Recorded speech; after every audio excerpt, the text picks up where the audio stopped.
How we doing tonight, Raven fans, Oriole fans? Thank you very much for joining us here on a unspecial makeup version of the Ravori Sports Podcast. Like and subscribe to all of our social media content. We're here on Friday night. We missed a week last week. We were supposed to be here last night. I apologize to all of you out there. It just took me longer to put together the stream. It's been a while since I've had to put together like 1-2 days in a row like that, a whole stream. So after putting it together, it took a little longer than I thought. But we're here now on a Friday night. So we want to thank all of you. Some of you have reached out to me, like where were you for a couple days or whatever. And I just want to thank guys. Thank you for staying engaged with the content. Thank you for watching the Ravori Sports Podcast here. Definitely to August 30th, Maryland football preview.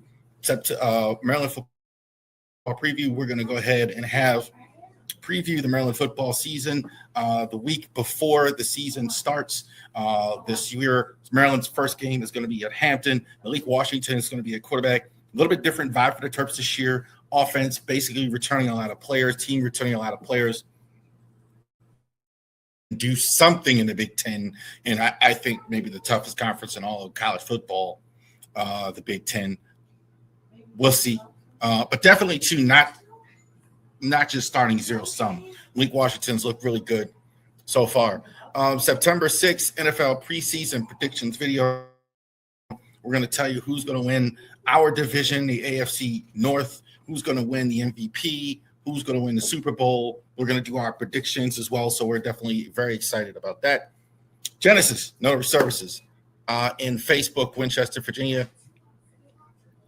I'm really excited about that as well. Notary service today, back today, doing notary work. I really appreciate it. All of you out there that have helped support us in this project. So we're thanking you for that. Our flagship, Genesis, our flagship, RavoriSports.company.site. So for those of you out there that are looking for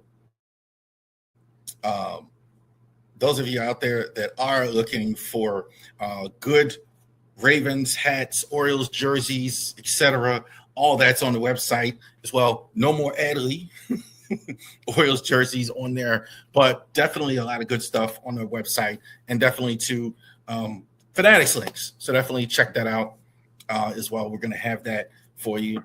See, Charles Harris, we are LegalShield.com. I can't tell you what Heroes Legal Shield are, man. You guys are really missing out. I wish I would get even more calls about Legal Shield because I can't say enough about all the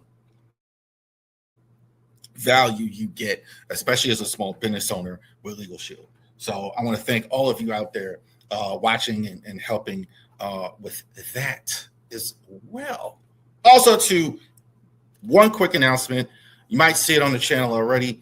Instant Reaction is coming back after football season starts. We're going to do instant reaction after every Ravens game this season. So definitely, too, the first game in Indianapolis will be on live after the game as well. We're going to go ahead and do that. Also, too, we're going to have an instant reaction for college football here, week 2, big week 2 football instant reaction as well. So we're going to have a big day with Oklahoma State, Texas. Right after that game, we're also going to talk about Oklahoma and Michigan and the Terps in UConn as well. Staying true to the game. Knock, knock. Who's there? Football is here. So we had a game last night. I think that was probably one of the better Hall of Fame games, if there is such a thing, that we've ever had. I mean, a lot of people had last-minute action there, so definitely to a lot of people like the Hall of Fame game last night. So let's talk about the Ravens training camp. So the Ravens were off today, but they're going ahead, and now we're going to do training camp reports. We're going to do about 3 of these. So important for the NFL season. Doing this part of it now, the practices are huge. The practices are more important than even the preseason games. What these guys do in practice and these drills and one-on-ones determines how much they play, if they play in a lot of cases. see what they do. So we're going to talk a little bit about training camp reports. We're going to do one of these a week. It's hard to tell with the pads on. Some of this was written also, too, on the Ravens website and various other sources, just to get that credit. It's hard to tell with the Ravens without the pads, the Ravens starting defensive line size. But the ground game has continued to rack up chunk plays in the run game. Let's talk about the first part of that as well. First of all, the starting lineup that they're talking about, I took it out because it wasn't enough room. But we're talking about Travis Jones, Calais Campbell, and Nami Madubuike. So Madubuike gives me a whole lot that he's not in there. That doesn't surprise me a whole lot. They could be just slow walking him because he was out for so long, or they could just be being extra cautious, whatever it is. That doesn't bother me too much that he's not in camp, that you don't want to work him too hard here early as well. Neither does Calais Campbell. Frankly, he's 40 years old. I don't think they care if he ever sits on the practice field.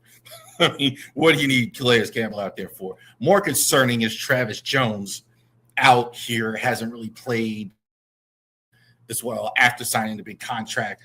A bit of a concern, but again, we're still in the first week. It's still early. Really be concerned around week 3 as far as with guys. Sometimes you don't know yet still if guys are just being held out, if it's practice or whatever, because they're vets, et cetera. It's still early, so we'll see about that. Quarterback Nate Wiggins came up big on the first series with starters as he fired into the backfield on a 3rd and 2 to stop a quick throw with Zay Flowers and no gain. Zay Flowers, all reports about Nate Wiggins I've seen have been very, very good. Wiggins has been answered the bell. The defense generally has been better than the offense. Again, still early, so don't worry too much about that if you're worried about the offense, et cetera. But the defense has looked really good here so far, going step for step with Zay Flowers in practice. That's kind of what he does. Looking for improvement this year from Nate Wiggins to actually be a Pro Bowl corner. Actually, I think they're going to need that too. I mean, more than one. I think the corner situation is not as solid as it seems to be. Humphrey kind of up and down last year. He's back. Awuzie really good last year, over 30. Bit of a concern. So they're going to need a strong season from Nate Wiggins. They're going to need a strong season from Nate Wiggins at corner, as in Zay Flowers, a new $140 million man, Zay Flowers. On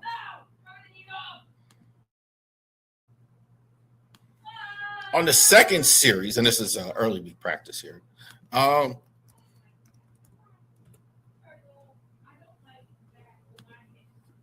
second series, Mike Green sacked Tyler Huntley, and a fantastic third down juggling catch also was made on the back of the end zone.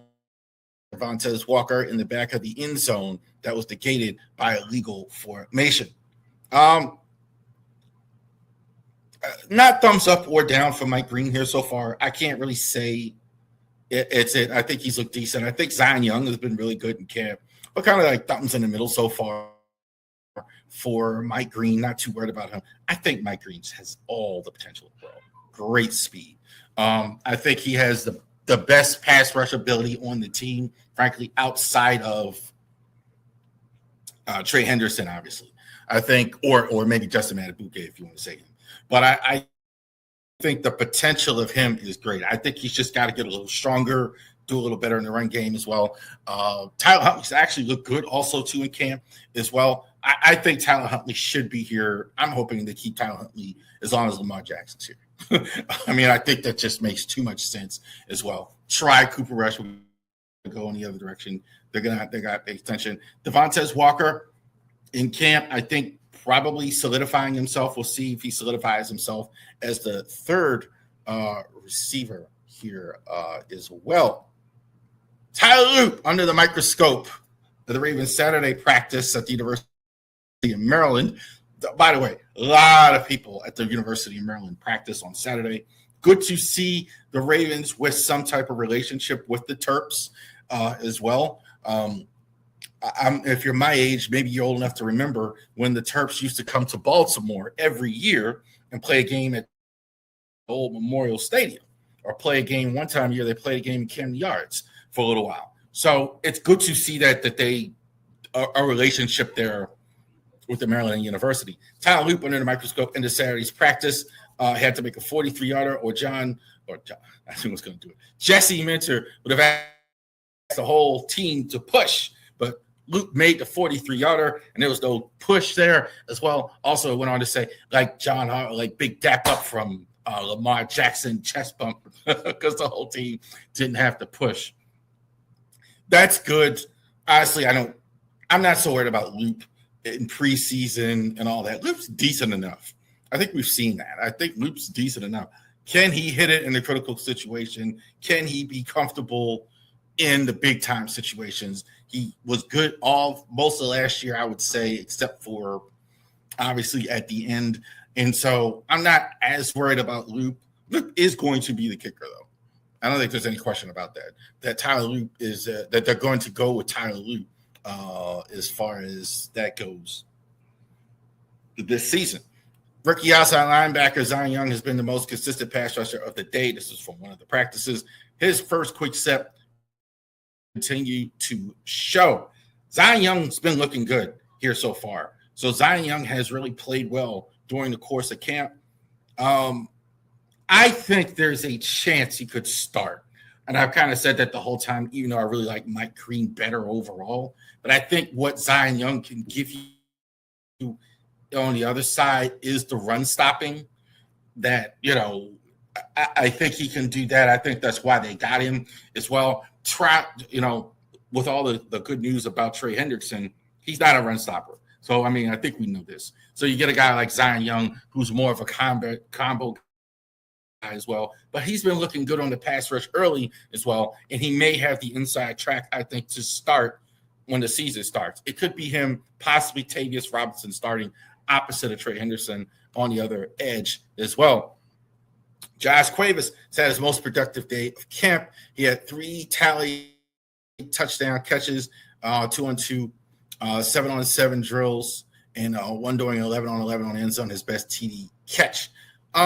He's been getting outplayed, I think, by Matt Hippner. From everything I'm seeing, Hippner's name has been coming up more as far as getting him a opportunity.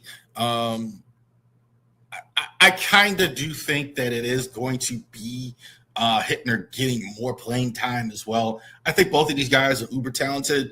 I think Hippner so far, though, is kind of ahead of Cuevas. Cuevas, I think, did play well that one game. I think this is why this article highlighted it here, because because Hippner's been really doing well in camp.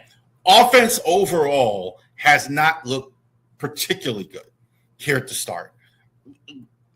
A lot of new stuff is going on, right? So I think we mentioned this. You know who Lamar Jackson is. We know who Derrick Henry is. We know who Zay Flowers is. We know who Mark Andrews is. We know who Rashard Bateman is.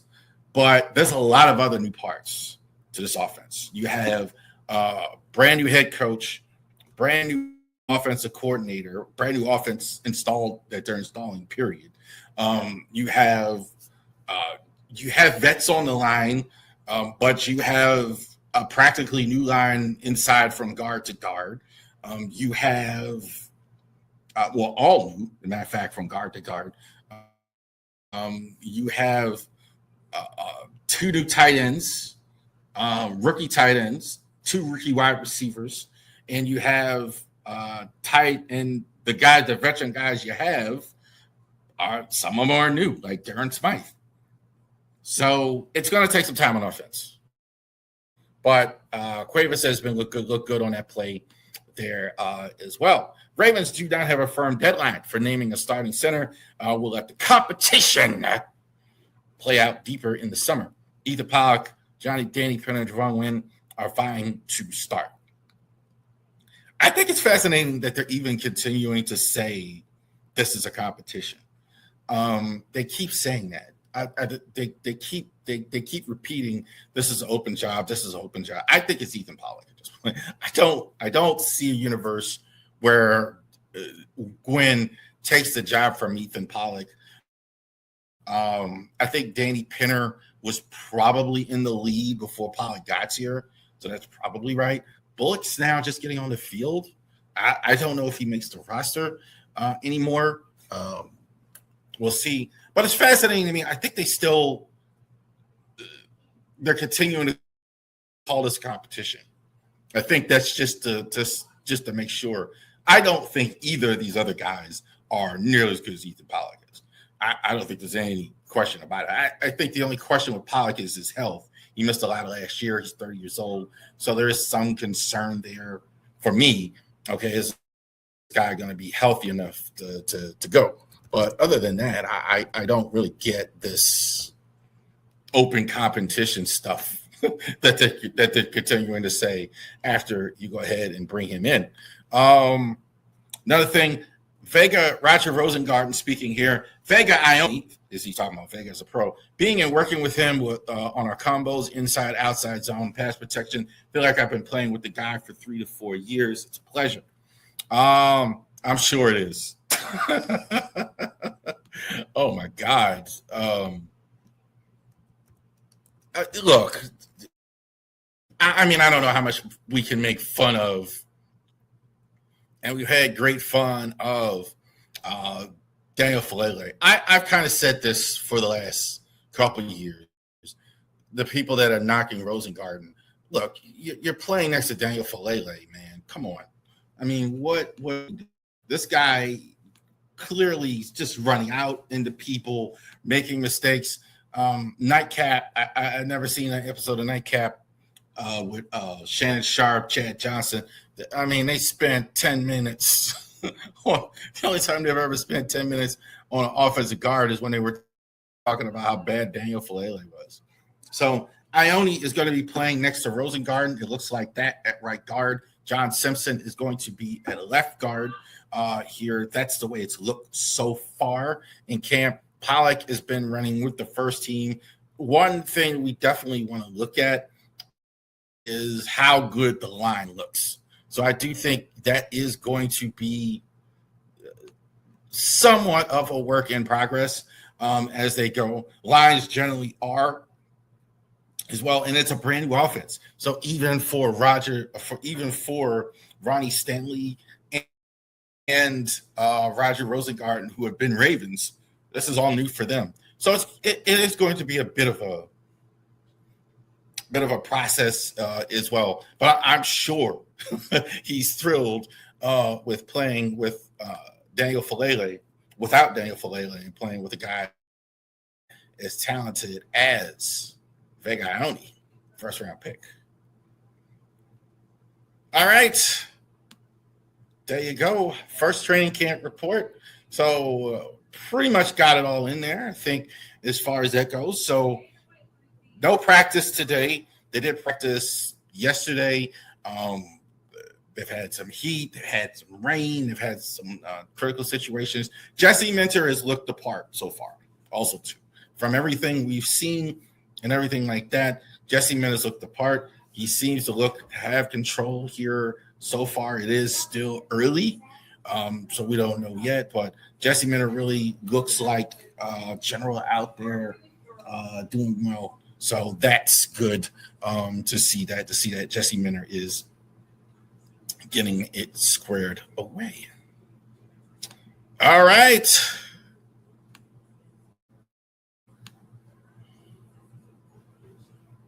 I told the joke. Did you tell them which one would they choose? No, I just did the football one because I was doing football. And the joke was courtesy of our daughter here. I like this, all of you out there. What? Go ahead. Hello. There you go. Say hi. Oh. Hi. There you go. How many people are watching? We got 30 people in here. Yay! There. And those 30 people, you better like and sub. And she's absolutely right. You should like and tell everybody you know about the Ravori Sports Podcast. All right. So let's talk a little more football. And so we're doing our top 10 list all the way up into the season. So this week was the scheduled week to talk about the interior. So these guys are going to be the guys, your defensive tackles, In some cases, like the Squealers, 3-4 defensive end, those guys, the big guys. These are the guys that are the leading the way in terms of the best inside guys in the league in terms of this. So let's go ahead and take a look at that. Who is going to be top 10 in the NFL in terms of the best guys in the interior? I've been saying this for the last couple of years that we weren't going to have Cam Hayward on this list probably pretty soon, and he's still here. I think he's fantastic. I think he's actually 37 years old now. So that's unbelievable. And I still think he's in the top 10. This guy is a $10 cab ride around him.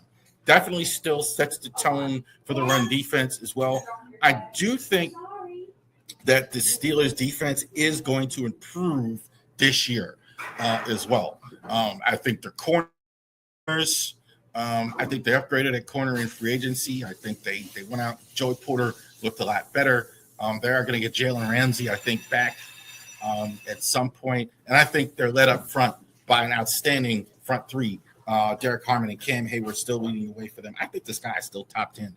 I mean, he still has to command the double team when you do that. So shout out to Cam Hayward as well. Kind of saying the same thing also about DeForest Buckner as well at number 9. Buckner, I've kind of not quite as long, but he's still I think an elite guy. I think he's probably, you could argue he's the best defender on the Colts, either that or Hot Sauce Gardner. I think definitely too quick off the ball still, even as he gets older. I definitely think he's a guy that's definitely a force multiplier.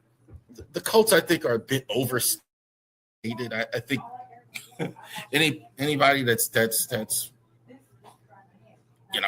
watch me saying that, I think I've said that for a while. But this guy really is a guy. He's more of the traditional, though, 3 technique as well. He's got tremendous speed for his position. I think he gets up quick and gets on people. It always makes a difference in a game. You always know when DeForest Buckner plays. Number 8, Zach Allen of the Broncos. If the Texans don't have the best defense in the NFL, I think the Broncos do. The Broncos have, it's funny. I don't on these lists. I don't have a lot of Broncos, but I have a lot of them that just missed the top 10, as well. A lot of these guys that are just not quite. I mean, they got a lot of guys just like that. Zach Allen did make the top 10 because I think this guy is a huge. Because I think this guy is huge. Again, quick off the ball, good speed. 6'5", 285 pounds. Had 7 sacks last year. So he's quick inside, able to get quick inside as well. Kind of reminds me of a lot of those years ago. A lot of those Philadelphia Eagles. Speedy inside guys. I think that's what you get with Zach Allen. I think too, you could also put him outside if he's actually play edge rush as well. I think he's very, very solid. I really like Zach Allen. Number 8 for the Broncos. Number 7, Derek Brown. By far, I think the player on the Carolina Panthers as well. I think without him, they really did down. I mean, definitely too, you watch them, and there's a huge difference in the run defense without him as compared to when you actually have him. I think his definitely his size is a thing. He definitely is 320 pounds, but he moves very quick. I love his hand placement, good hands as well. He's definitely a complete guy. Kind of like I was talking about the other night with Brian Burns being complete. Derek Brown is complete. He's not a mega stud in every area or any area, but he's still really, really good. And he's still really, really talented, I think, overall. Not playing on as good a team either. They think that's hurt him as far as notoriety, but I think he's really good.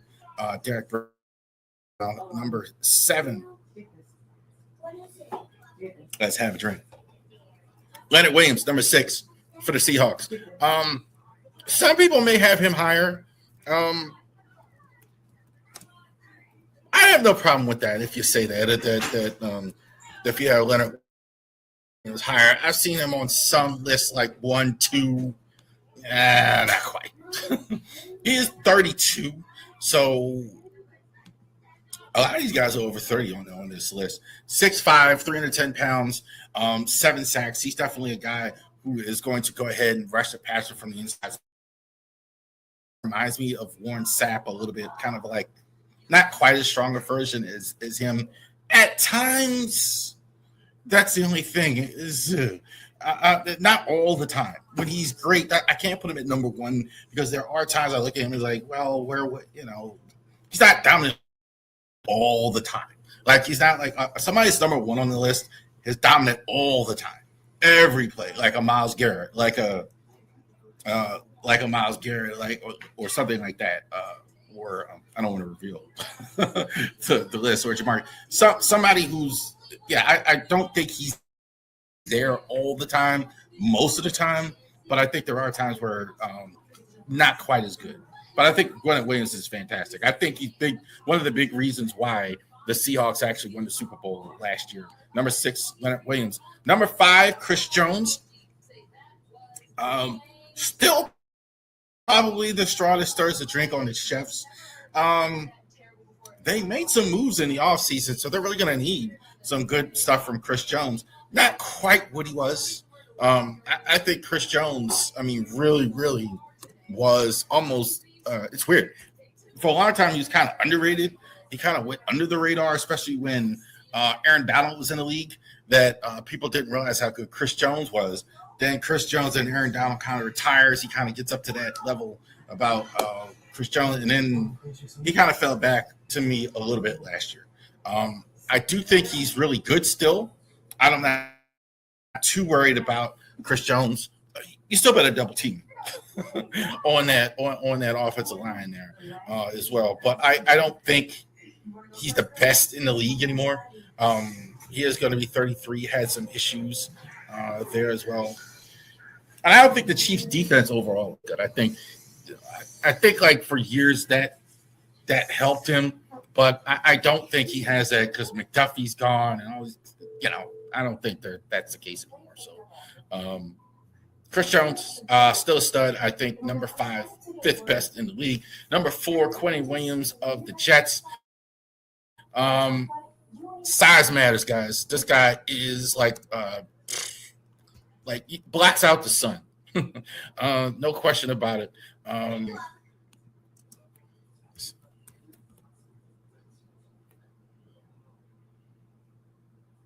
Blacks out the sun for the Cowboys. I'm sorry, there was Jim. But big, huge guy. Having a sibling be like, Trying to pull a stat up here for you. Sorry. Me and my mom looking for the cup that I broke last week and threw away.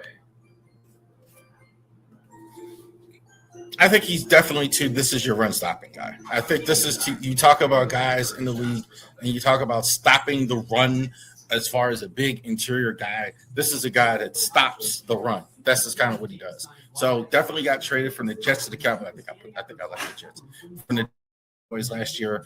I'm not that big on Dallas as well, but I definitely think this is definitely a step in the right direction for him. I think he's an outstanding player. I definitely think this is definitely a good move for them as well. He can get 12, 11 sacks, but stopping the run.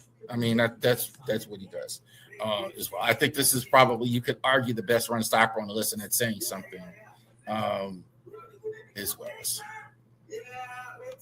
6'3", 303, yeah. Number 3, Dexter Lawrence of the Cincinnati Bengals. Got kind of like Harbaugh, wouldn't kind of take it from him as well. A veteran, older player. Harbaugh didn't want to deal with that, so he went ahead and sent Dexter Lawrence to Cincinnati. Dexter Lawrence is a stud. Not his greatest year last year, I would say. I think that kind of factored in as well. So I think that's it. But I think this guy's outstanding player. you talk about a guy like Williams, who's the run stuffer and everything. This guy is going to give you sack production as well. Maybe not the 15, 16, to that level. But he had like 9 sacks in like 2024. He had like 7.5, like 722. I think with the double teams as well, and I think he's going to be freed up more in Cincinnati. They're going to let him do more of his own thing. So I thought it was good that he actually got out of New York as well, got himself a nice new contract. I definitely think they're going to get their money's worth. The Cincinnati Bengals defense has been upgraded up front. For years, it was a problem. Not anymore. You got Dexter Lawrence here, number 3. Number 2, Jeffrey Simmons of the Titans. Jeffrey Simmons kind of has been top 10 for a while, hasn't he, right? So I thought last season was his best season that he ever had. I thought Jeffrey Simmons was really good. The Titans don't have much there, honestly, but I do think they have a guy. This is their probably the best player on the entire football team that they have as well. So 11 sacks last year. I thought he's very good against the run. I think he stops the run very well. And I think you get tremendous pass rush from him. I think the pass rush numbers, I don't know if he's going to get 11 sacks every year, but I definitely think this guy is a guy that is a force multiplier. They need that. Especially sometimes I have a habit of downgrading a guy for being on a bad team. I think sometimes when you have a talent like this, he kind of sticks out on a team. Sometimes you can really see the difference when like a Jeffrey Simmons, a Max Crosby, a guy, when you don't have other great players around you, you definitely can see it here. I thought Simmons performed outstanding last year. I think he's going to continue to perform. Number 2, number 1, Jalen Carter of the Eagles. Number 1. I think this guy is the best athlete. Total freakazoid as an athlete. You shouldn't be as big as Jalen Carter is and move as fast as he is. I think the only problem with him is the only problem he's ever had is just he's got to get his mind right. This guy, you can't block him. You can't block him. 6'3", 314 pounds. I think he's as quick off the ball as any player in the league on the inside. I think he's got tremendous size. I think he's a tremendous run stopper and a pass rusher as well. I think I think he can beat the double team as good as anybody. Beats the double team as good as anybody. You almost need 3 guys to block Jalen Carter. The only question is, can he put his mind right? He puts it together, and I think this guy's the best. I think he will put it together this year. Number 1, Jalen Carter for the Eagles. There you go. So number 1, Jalen Carter for the Philadelphia Eagles, best offensive tackle in defensive tackle in the NFL. So definitely go ahead and check that out as well. I think this is Carter's a phenomenal player. I think he's a phenomenal player. Matabuke's not here. Really only played 2 games last year. Probably have him at the start of this year, but we'll see. Matabuke is probably, if I did a top 20 list, you definitely see Matabuke on there. I didn't have him in the top 10 as well. All right. So, No bacon's allowed. Of course. let's switch to the MLB here. Well, not MLB. Can I answer? Didn't I just The let Ironbirds Sure. are still around. I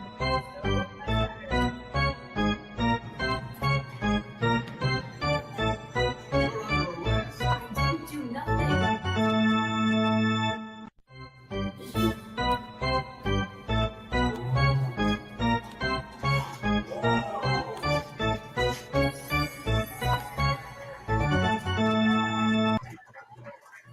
All right. And that is the sound of the glass. So baseball summer almost coming to an end here as well. So the next few weeks, we're going to go ahead and examine some independent league teams, some draft league teams as well. Here at the end, we're going to talk about the Ironbirds tonight Wednesday night, and we'll be on time Wednesday night. Wednesday night, we're going to talk about the Hagerstown Boxcars, and then we're going to talk about the Southern Maryland Blue Crabs, and finish up with one of my favorite sporting events, the Little League World Series, to conclude our baseball summer as we're heading towards fall now here in August. All right. Let's talk about what's going on in Aberdeen with the Aberdeen Ironbirds. So the Ironbirds are it's football player. Oh, that's a big stadium. I'm talking to the people. Okay. All right. So and she's right. It was a big stadium. This is Ripken Stadium is still around here as well. The home of the Aberdeen Ironbirds, named after the Iron Man Cal Ripken, the franchise named after the Iron Man and the Birds, obviously the Birds name as well. And so now last year there was a change made.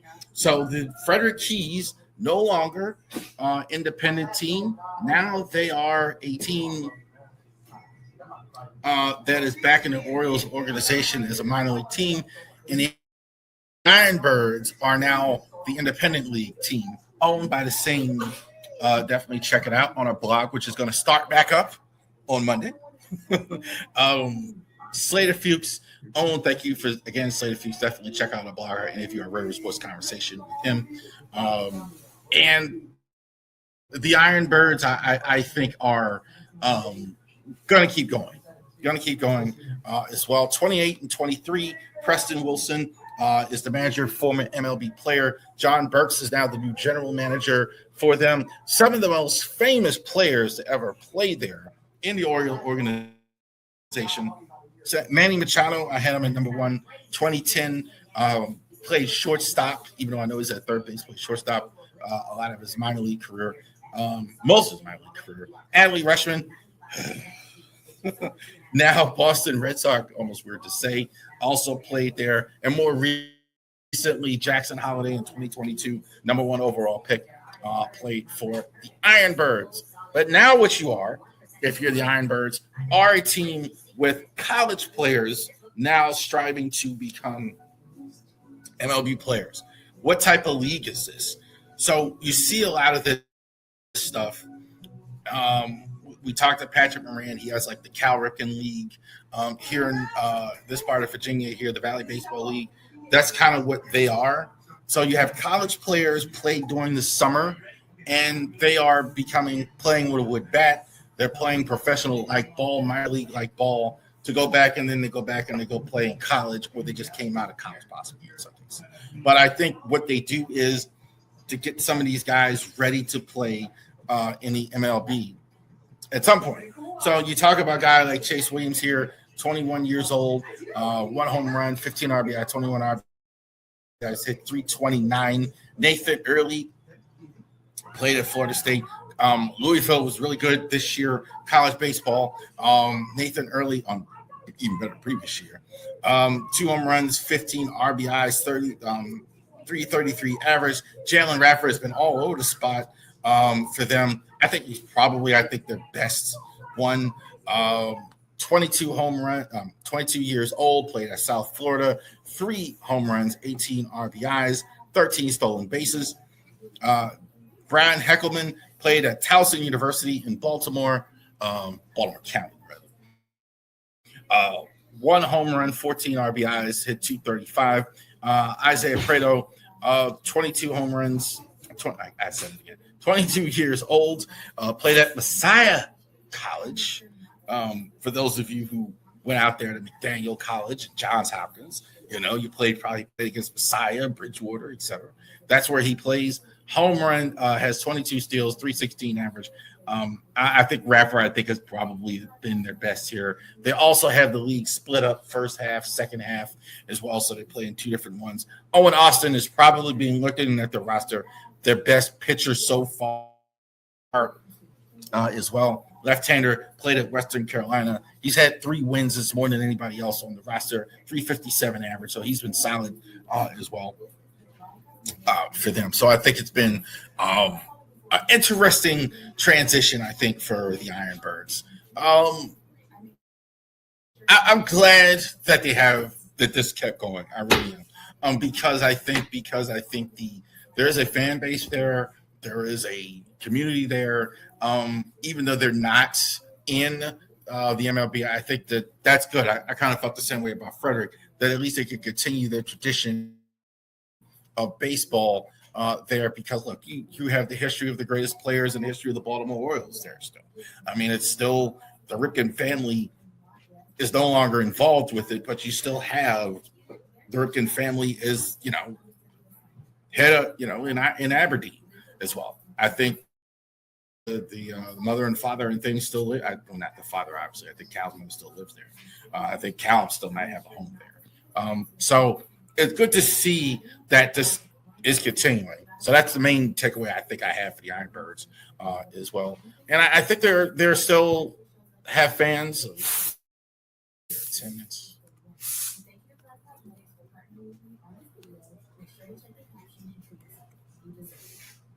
I think they're getting about their attendance did drop in recent years. I think that was kind of a reason why the change was made. But they had about 1,600 fans a game. Trust me when I tell you, for a minor league team, for a small team, that's not bad. That's not particularly terrible when you talk about a team of the size of them. That's not a bad thing. So there you go, Ironbirds. Next week, we're going to talk about boxcars. I think you talk about a impressive facility in Aberdeen. I don't think Meredith Park is a gorgeous minor league facility. So it's very impressive there that you're going to have them at Meredith Park. I think it's as a gorgeous facility as you can possibly have there. As all right. Let's talk a little Orioles Report. I was really just getting on them right now. I know the Orioles are playing right now. Probably less if you're watching the Orioles tonight. Not just the Orioles and their record in the situation, but the game is on. That's right. We're drinking on game. Drinking ice, lemonade. I think it's on Apple TV tonight, like a lot of the Friday night games.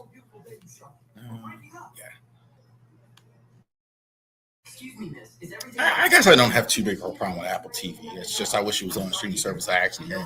That's kind of the one I've never really got. Apple TV. I don't need to watch Jennifer Aniston or whatever.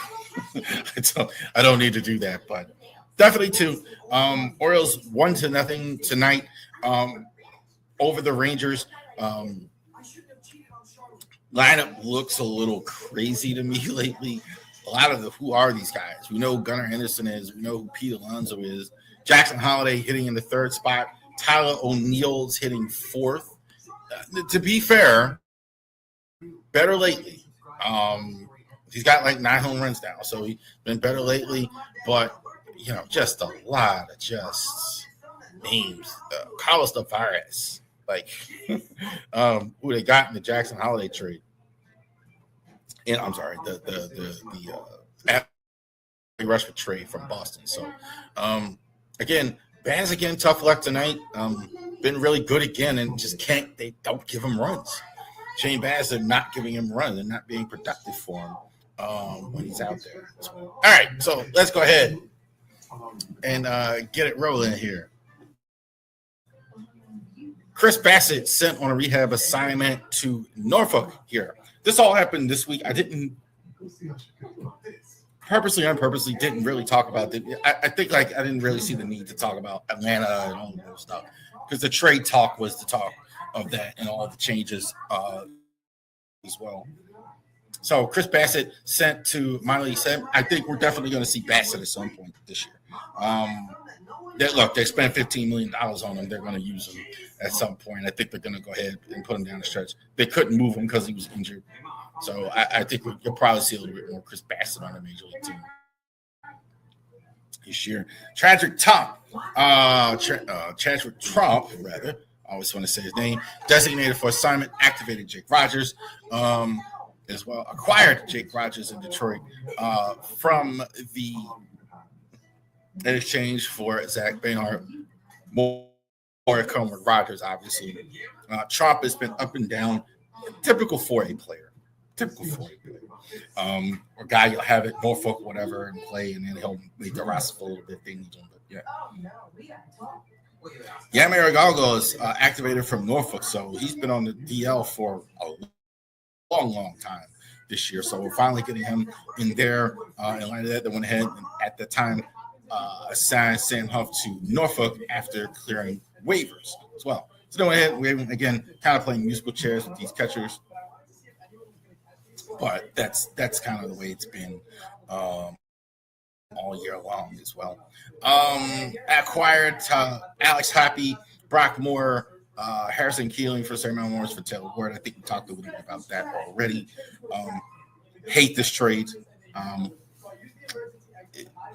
Your outfield production has been not good outside of Taylor Wood all season. You haven't produced anything. We tried to recap it. Like, I couldn't tell who the starters were. Like, honestly, like, they're all playing like the same amount of time, playing equal. So I think that's weird that so many guys aren't playing, and you trade away your number one guy and you really don't get anything. Like, Happy, maybe, like, he's going to get you some bullpen innings this year, I think. Kyle Tavares, we just talked about, he's in Atlanta tonight. Christian Franklin, so they're both on the roster as well. He's going to probably be. Well, you don't have Samuel Basayo right now, anyway. So I think you're definitely going to see him on the roster. Christian Franklin has made a debut. We called Cade Povich from Norfolk. Cade Povich looked decent in his first start. I don't know if he's a major league. I kind of think it's interesting to see. I think he's probably better served in the bullpen. I think he's got those Tyler Wells vibes. I think he can help somebody. I think that could be his spot if there was a spot for him going forward. Option Reese Hines and Cody Newer to Norfolk, kind of Trump elected for free agency as well. Alec Hoppy, we mentioned that, activated from the DL. Option Anthony Nunez to Norfolk. Nunez got off to a great start. Probably maybe he has to wait till 2027 before you really get anything good from Nunez. I think he'll be in camp and has a shot to make it, but I don't know. He's been up and down a couple of times. Hopkins a decent enough reliever. I think at least serviceable. I no particular problem with that. Getting him there as well. Orioles trade Adley Rushman. In the Adley Rushman trade, the Orioles got Anthony Eddie Ascar, I think. Kyron Williams. Make sure I got it right. Kryson Witherspoon and catcher Carlos Tavares, also in a player to be named later. Always love that player to be named later or cash considerations. Look, Edison, I think, is going to be an outstanding prospect. So I know. We don't want prospects, etc. But this guy is going to be. I think some people believe that this guy is the best prospect in the entire Orioles organization. He's that good of a player. As far as in the minor leagues, he's been really good this year. 1.32 ERA, 4 wins, 94 strikeouts. Really good at Portland, now at Bowie. So I don't think you'll see him this year. Probably, I don't think he's going to stay in Chesapeake long. I think he's going to go to. I definitely think he's going to go to Norfolk at some point, and I think you'll see him there. A lot of people believe now that the Orioles really have a good minor league system, and I would tend to agree with that. I'd absolutely would tend to agree with that. That's not what we want. We want a good major league team. You can't have a great minor league system forever. As well. So I think Witherspoon, not as good of a prospect, but I think he's decent as well. But Edison, I think, is the star short to keep us away. DeVaris, I think, is a serviceable backup. Some people say this trade blew them away. Give me a daggone break with that. You still could have got. I personally, I think you could have got at least one major league player to help. You've got a reliever here or something, but they didn't get that. But again, this is what they got, and I do think some of these guys are going to be good. I think Witherspoon and Edson are really good. Ianson, I'm hoping I'm pronouncing that right, are really good. I don't think there's any question about that as well. Orioles minor league farm system now is considered the number 2 following the recent trade. Again, we don't care. We don't care.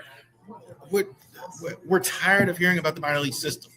And with all due respect to these young guys, I think he might be talented. I think he might play well. I think some of them will be good major leaguers. But again, let's go with the big club here as well. Who's hot? Trevor Rogers, Shane Baz, Pete Alonso. Rogers, I think, has been fantastic this season outside of the middle part of the season. So first 2 starts really good, kind of struggled after that. Baz, I think, was really good, really struggled after that. And lately, I think he's looked just about pretty much what we saw last year. So Trevor Rogers has really, really turned it around here as well. He has a chance to really, not great numbers like he had last year, but really good if he continues right back to like where he was before. Shane Baz, I think, has been pretty good. Baz, I think, has just had some tough luck. I mean, they just don't score when he's on the mound. That's just a fact. I mean, for whatever reason. I mean, Brandon Young, I think, has been the good luck guy in terms of runs scored when he's pitching, and I think Shane Baz has been the bad luck guy. When they pitch, he just doesn't score. Even tonight, up 1-0, they're not giving a whole lot. Pete Alonso, I think, has been the offense has just been abysmal. But Alonso's doing Alonso. I mean, he's giving you the probably the most here as well. Really? Now? Mommy, didn't we tell them what? I'm not in this stream, bro. We need to hit 56 million.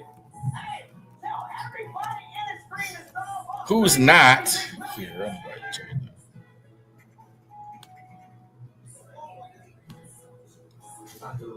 Jackson Holiday's been on this a lot. I mean, the stats aren't good. I mean, better, I think, but still, like this week again, still waiting for Jackson. We're still waiting for him as well. He's got to decide what he wants to be as a hitter. It seems as if when I'm seeing Jackson Holiday, and it's not just him, he is power hitter. I don't know if that's a great idea for him. He wants to be this guy who is 15, who wants to hit 35. That was a great idea. I think he should be trying to be Derek Jeter. He should be trying to be Wade Boggs, a guy who hits the gaps, a guy who's like this. He's swinging for the fences way too often. And also to Lonnie Tavares and Colton Cowser. Again, I couldn't even tell you what's going on. I mean, these guys just stopped being productive. Colton Cowser was terrible at the beginning of the year. I think he had a stretch there where he was really doing well. And now, again, he's like hardly playing. Same with Tavares as well. They're playing everybody else, but these guys are sitting the bench a lot. And they're not playing well when they are playing. Tonight, we're talking about Texas Rangers as well. Rangers are fighting for the playoff spots as well. I think they actually didn't fold the towel in as well, like the Orioles. Of all these on the mound, and they have always been really good for them. I think that the Rangers are kind of like the Astros, kind of like a falling dynasty, not as good as they were. Some of those guys are still there. I think they may have enough to make the playoffs, and you never know. I think that's kind of what they hope for. And the Minnesota Twins is going to be the series after that. Twin situation is going to be really interesting going forward. They're kind of a team, they're kind of like more like the Orioles. They kind of like couple times they threw the towel in when you're like 2 games behind. Like they're 57 or 59. This third wild card in the AL is not decided. Like, why are you trying to quit? So I think that's absolutely true there as well with the Twins coming in. And I gotta say, Yernier Cano is player of the week. Offense has been abysmal, I think, as well. The starters have been really good. I think they've been really good. I think Cano's really come around. I think, like, I'm a little surprised I wasn't more interested in him. But I think he's really come around. He's kind of hung around and been really good. No runs in the last week. So I'm very impressed, I think, with him. I think he's kind of worked. He didn't even have the management backing from Craig Aberdeen. Like, he was just like never getting used in any high leverage situation. It was always Rico Garcia or somebody else. But Canelo's really kind of worked his way. I think he's probably going to be your guy, I think, in the ninth inning, if there's such a thing for the Orioles right now as well. All right. So go O's. We're O's in the middle of it right now. Right now, I know a lot of you are watching the game as well, keeping up with it. I'm definitely going to be watching here as well. 1-0, top of the 6th as well for the Baltimore Orioles here tonight. 1-run RBI from Kobe Mayo as well, off a hit earlier in the game. Not a lot of activity, not a lot of base running. The offense has just been, you could blame Mike Elias all you want to, and I think he should be gone at this point. I think they just might be waiting till the end of the year. But you can blame Mike Elias if you want to, but you got to hit. The offense has just been terrible as of late as far as the stats goes. You're not hitting. You're doing better against left-handers, I think, but you're just not hitting. Offensively is letting it down. They did get rid of guys. Some of these guys are gone now. I mean, they did make some trades. But it's going to be very difficult the way the offense will look to make any type of run there as well.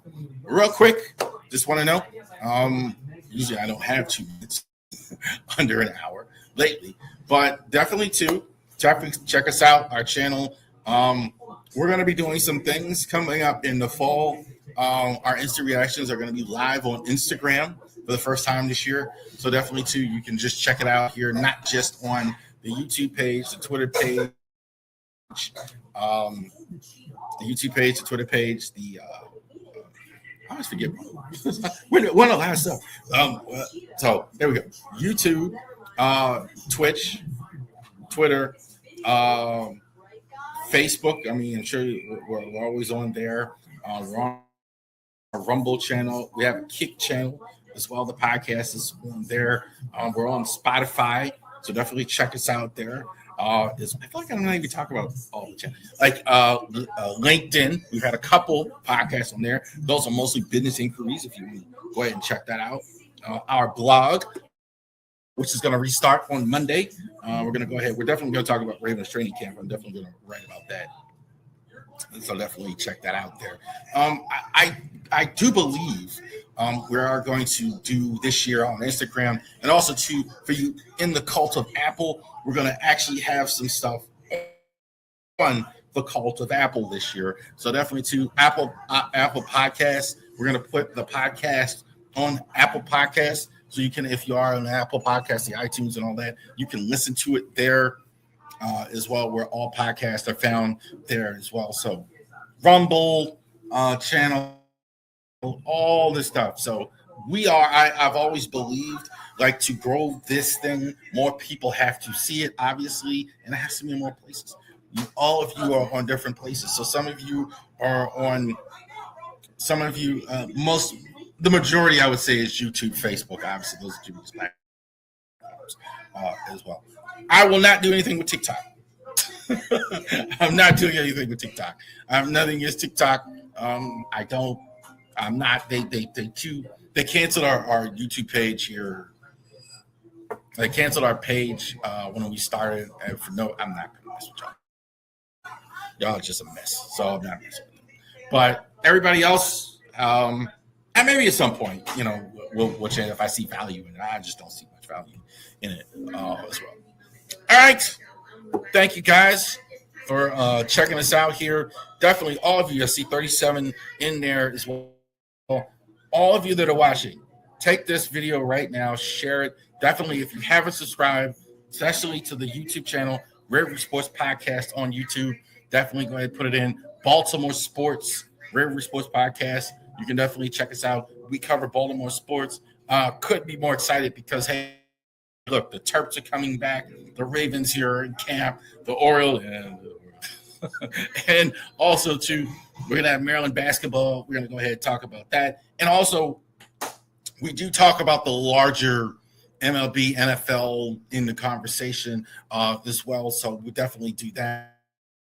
Our Driving to the Top guys, I want to thank you as well. I will be on the open mic this week for sure. Just had a lot of stuff going on. Thanks to all of you. The notary business has been doing better. And so I've been really busy doing that. I think at my 9 to 5, it's been enormously busy compared to what it is. So I want to thank all of you, though. That have checked this out as well. So rare Friday night stream. We will see you on Wednesday night for the Ravori Sports Podcast. You guys enjoy the rest of your day.